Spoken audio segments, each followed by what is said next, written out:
A Course in Miracles. Lesson 197. It can be but my gratitude I earn. Here is the second step we take to free your mind from the belief in outside force pitted against your own. You make attempts at kindness and forgiveness, yet you turn them to attack again, unless you find external gratitude and lavish thanks. Your gifts must be received with honor, lest they be withdrawn. And so you think God's gifts are loans at best, at worst, deceptions which would cheat you of defenses, to ensure that when he strikes, he will not fail to kill. How easily are God and guilt confused by those who know not what their thoughts can do. Deny your strength, and weakness must become salvation to you. See yourself as bound, and bars become your home. Nor will you leave the prison house or claim your strength until guilt and salvation are not seen as one, and freedom and salvation are perceived as joined, with strength beside them, to be sought and claimed, and found and fully recognized. The world must thank you when you offer it release from your illusions, yet your thanks belong to you as well, for its release can only mirror yours. Your gratitude is all your gifts require, that they be a lasting offering of a thankful heart, released from hell forever. Is it this you would undo by taking back your gifts because they were not honored? It is you who honor them and give them fitting thanks, for it is you who have received the gifts. It does not matter if another thinks your gifts unworthy. In his mind there is a part that joins with yours in thanking you. It does not matter if your gifts seem lost and ineffectual. They are received where they are given. In your gratitude are they accepted universally and thankfully acknowledged by the heart of God himself. And would you take them back when he has gratefully accepted them? God blesses every gift you give to him, and every gift is given him, because it can be given only to yourself. And what belongs to God must be his own. Yet you will never realize his gifts are sure, eternal, changeless, limitless, forever giving out, extending love and adding to your never-ending joy while you forgive but to attack again. Withdraw the gifts you give, and you will think that what is given you has been withdrawn. But learn to let forgiveness take away the sins you think you see outside yourself, and you can never think the gifts of God are lent but for a little while, before he snatches them away again in death. For death will have no meaning for you then. And with the end of this belief is fear forever over. Thank yourself for this, for he is grateful only unto God, and he gives thanks for you unto himself. To everyone who lives will Christ yet come, for everyone must live and move in him. His being in his Father is secure, because their will is one. Their gratitude to all they have created has no end, for gratitude remains a part of love. Thanks be to you, the Holy Son of God. For as you were created, you contain all things within yourself, and you are still as God created you. Nor can you dim the light of your perfection. In your heart, the heart of God is laid. He holds you dear, because you are himself. All gratitude belongs to you, because of what you are. Give thanks as you receive it. Be you free of all ingratitude to anyone who makes your self complete. And from this self is no one left outside. Give thanks for all the countless channels which extend this self. All that you do is given unto him. All that you think can only be his thoughts, sharing with him the holy thoughts of God. Earn now the gratitude you have denied yourself when you forgot the function God has given you. But never think that he has ever ceased to offer thanks to you. Lesson 197. It can be but my gratitude I earn. You thought love could be taken back. What if God never made a loan? Every great detective knows the first mistake is to arrive at the crime scene already convinced he knows who committed the crime. Jesus refuses to let us make that mistake. Before we ever opened Lesson 197, we honored the cloud. The cloud had already begun the investigation. The largest words quietly pointed in one direction. God. Gifts. Gratitude. Thanks. Give. Given. Notice what is missing. There is no emphasis on people. There is no emphasis on behavior. There is no emphasis on circumstances. The compass was already pointing upstream, back to the source. The ego immediately tries to drag the lesson downstream. It hears the word gratitude and starts counting blessings. It starts making lists of things that happened in the world. It starts looking for reasons to be thankful. Jesus is talking about something far deeper than events. He is talking about the nature of God Himself. God gives because giving is what God is. Extension is not something God occasionally decides to do. Extension is His very nature. If the source is forever extending, then His gifts cannot be temporary. They cannot expire. They cannot be recalled. They cannot become loans waiting to be collected later. Then Jesus quietly reminds us that today's lesson is not a new law. It is yesterday's law seen from the other side. Yesterday He said, "It can be but myself I crucify." Today He says, "It can be but my gratitude I earn." At first, those lessons appear to be talking about completely different subjects. One speaks of attack, the other speaks of gratitude. Look beneath the words. The law never changed. Yesterday we discovered that attack reaches the mind extending it first. Today we discover that gratitude reaches the mind extending it first. Yesterday the investigation exposed suffering. Today the same investigation reveals joy. Giving and receiving are still the same because there is still only one self. There is still only one source. There is still only one Son of God. You cannot remove yourself from anything you extend because there is nowhere outside the one mind for it to go. That single law prepares us for one of the most startling questions in the entire course. If God's gifts never became loans, who told you love could ever be taken back? The ego's debt collection system. Imagine receiving a letter in the mail that says your account is past due. It informs you that payment has not been established. It reminds you that flexible repayment options are available. It encourages you to resolve the matter before further collection activity begins. The letter sounds official. It sounds convincing. It sounds urgent. Only one problem remains. You never opened the account. That is exactly how the ego operates. It is not merely a liar. It is a debt collector. It spends its entire existence attempting to collect payment on debts that never existed. It disguises the collection notice as love. It disguises the invoice as kindness. It disguises the contract as generosity. Everything appears beautiful on the surface because the attack is hidden inside the gift. The Course says you make attempts at kindness and forgiveness, yet you turn them back into attack unless you find external gratitude and lavish thanks. There is the hidden contract. The ego never simply gives. It quietly writes an agreement no one else has ever seen.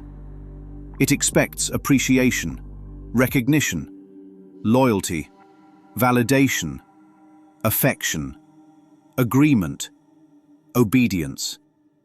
The remarkable part is that the other person never knew the contract existed. They never negotiated the terms. They never signed the agreement. The repayment schedule existed only in the mind of the giver. Then one day the script is not followed. The appreciation never arrives. The affection changes. The recognition goes elsewhere. Suddenly what was called love becomes disappointment. Disappointment becomes resentment. Resentment becomes grievance. The attack did not begin when the other person failed. The attack was hiding inside the gift from the very beginning.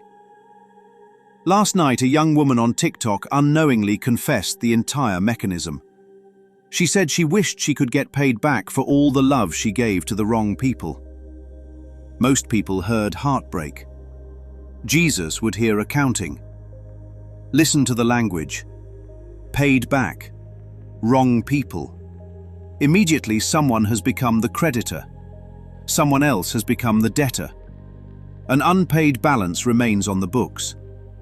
What she called love had quietly become an investment expecting a return. The ego immediately mails another notice. Your account remains unresolved. You still owe me. We have flexible payment options available. Please contact us before further action becomes necessary. Every grievance is simply another collection letter demanding payment on an imaginary account. We even created a phrase for it: an Indian giver.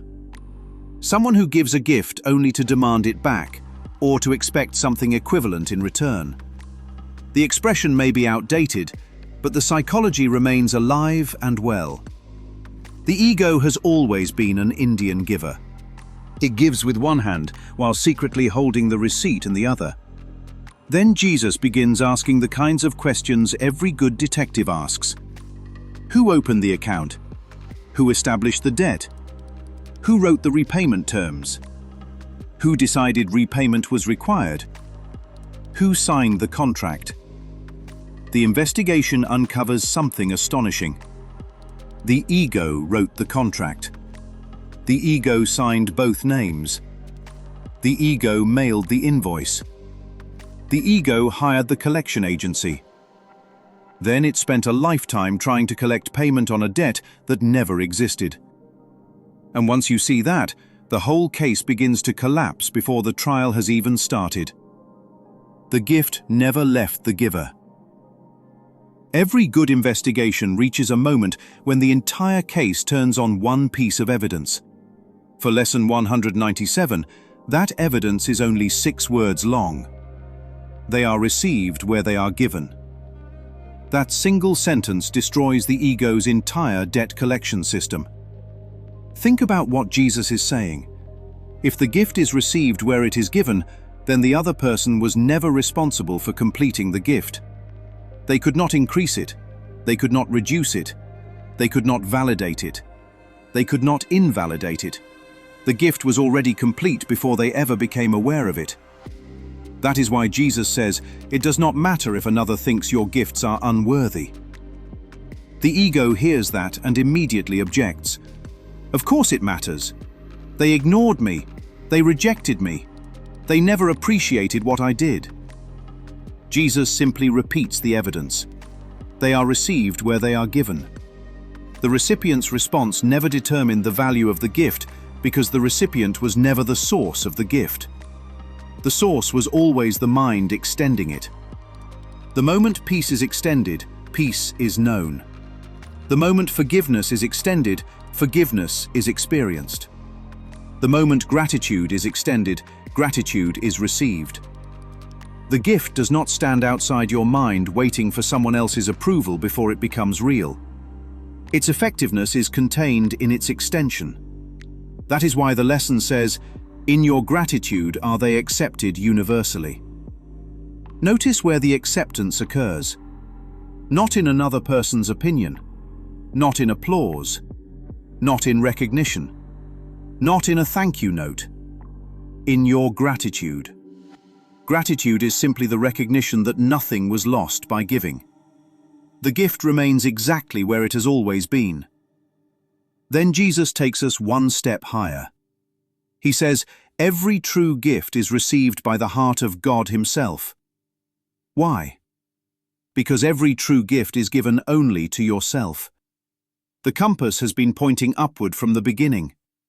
Every extension returns to its source because it never actually left its source. God blesses every true gift because every true gift reflects His own nature. Now the debt collector has no case left to argue. If the gift remained with the giver, If God already received it, if the one self already possesses it, who exactly is still waiting to be paid? The ego's entire economy collapses because it depended upon one false assumption. It assumed the gift had left you. It never did. Giving does not reduce possession. Giving reveals possession. You cannot extend what you do not already have. You cannot give peace unless peace is already yours. You cannot offer forgiveness unless forgiveness is already in your mind. You cannot extend gratitude unless gratitude already lives within you. The gift does not prove the worthiness of the receiver. The gift reveals the abundance of the giver. And that is why God never made a loan. He only extends what can never be lost. God never made a loan. The entire lesson now turns on one question. Where did we ever get the idea that God makes loans? Think about it. A loan is something given temporarily. A loan creates a debtor. A loan establishes repayment. A loan always carries the possibility of repossession. The lender remains the owner. The borrower merely has temporary possession. If that is how God gives, then every one of us should live in fear. At any moment, he could change his mind. At any moment, he could reclaim his gifts. At any moment, life could be repossessed. Love could be withdrawn. Peace could expire. Joy could run out. That is exactly the God the ego invents. Not because God ever acted that way, because the ego projects its own thought system onto God. The mind gives temporarily, then imagines God gives temporarily. The mind withdraws love, then imagines God withdraws love. The mind forgives today and prosecutes tomorrow, then imagines God keeps reopening its case. The mind treats life as borrowed property, then imagines death is God's repossession department. Jesus completely dismantles that projection with 4 extraordinary words. God's gifts are sure. God's gifts are eternal. God's gifts are changeless. God's gifts are limitless. Those 4 words tell us immediately the lesson is not speaking about anything in this world. Nothing in this world is sure. Nothing in this world is eternal. Nothing in this world is changeless. Nothing in this world is limitless. Jesus is describing the nature of God by describing the nature of his gifts. His gifts share the character of their source. They remain what they are because God remains what he is. That is why his gifts remain given. God has never reconsidered his creation. He has never edited his love. He has never rewritten his will. He has never revoked his extension. Now notice how the ego's version of forgiveness exposes its entire thought system. It forgives. Then 5 minutes later, it reopens the file. It pulls the evidence back out. It reminds you what happened. It replays the testimony. It quietly resumes prosecution. Nothing was forgiven. The trial was merely recessed. The debt remained on the books the entire time. God does nothing like this. God never reopens the case because God never believed a crime occurred against his son. God never withdraws because he never stopped extending. God never repossesses because he never made a loan.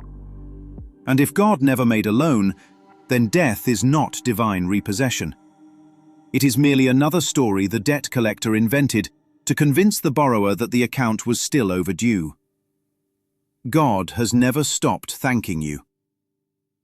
Every investigation eventually reaches a moment when there are no more clues to collect, no more witnesses to interview, no more evidence to examine.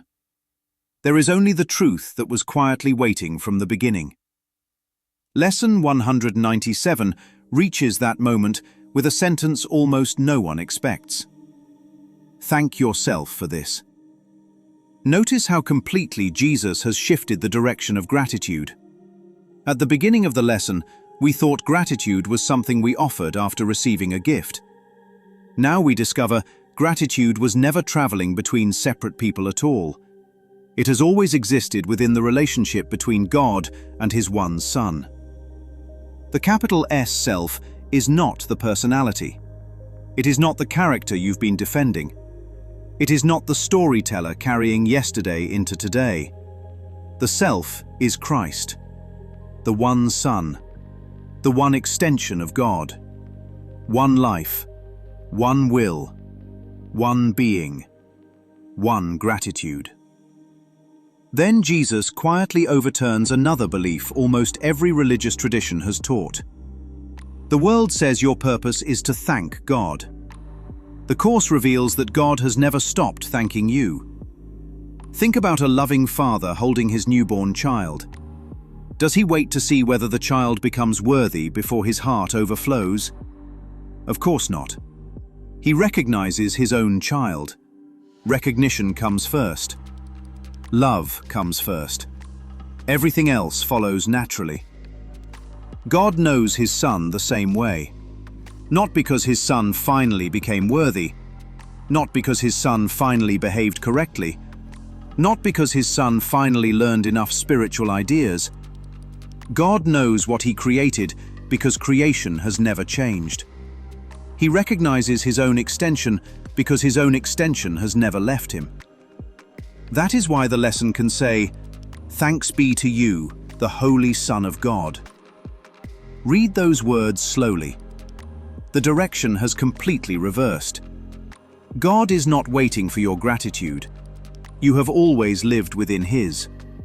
Gratitude was there before your first memory, before your first success, before your first failure, before your first grievance, before the world ever taught you that love had to be earned. Gratitude remains a part of love because love remains what it has always been. God has never ceased offering thanks because God has never ceased recognizing His one Son. The investigation is finally over. There is no longer a debt collector standing at the door. There is only a Father who never stopped recognizing His own creation. And when that recognition is accepted, gratitude is no longer something you struggle to feel. It simply becomes the quiet recognition of what has always been true.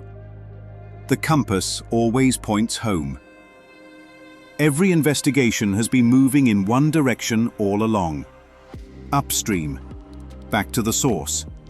The ego keeps pointing our attention outward. Look at the other person. Look at the body's behavior. Look at the world's response. Look at who appreciated you. Look at who rejected you. Jesus quietly takes the compass out of our hands and turns it around. All that you do is given unto Him. The compass has never pointed towards separate people. It has always pointed home. That is why the lesson says to give thanks for the countless channels that extend the self. Notice it says channels, not sources. A channel carries water. It does not create water. A window allows light to enter. It does not create the sun.